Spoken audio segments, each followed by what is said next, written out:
আসসালামু আলাইকুম। মুন্সিগড় ফার্মের পক্ষ থেকে আপনার জানা স্বাগতম। চলে আসলাম আরও নতুন একটি ভিডিও নিয়ে।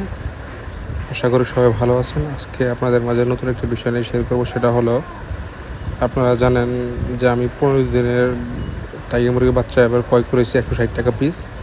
যেহেতু বাচ্চার বয়স 15 দিন হয়ে গেছে, তাহলে বাচ্চাকে আপনার জিঙ্ক দিতে হবে।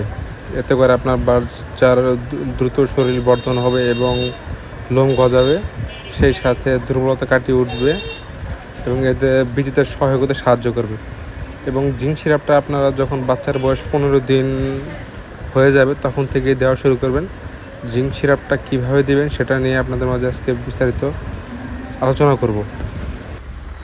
এই যে আপনারা দেখতে পাচ্ছেন, এটা একটা জিঙ্ক সিরাপ। এটা আপনার যে কোনো ভেটেরিনারি ফার্মেসিতে কিনতে পারবেন। এই যে একটা 1 লিটার পানি নিয়েছি। আপনারা যখন জিঙ্ক সিরাপ মুরগি বাচ্চাকে দেবেন তখন আপনার 1 লিটার পানি নেবেন।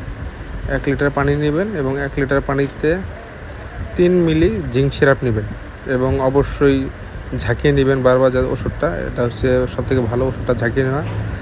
আপনারা 1 লিটার পানিতে 3 মিলি, আমি আবার তো বলতেছি, 1 লিটার পানিতে 3 মিলি জিঙ্ক সিরাপ নেবেন এবং সকালবেলা দিবেন, প্রতিদিন সকালবেলা। এই দেখেন আমি সিরিঞ্জ দিয়ে মেপে নিয়েছি 3 মিলি।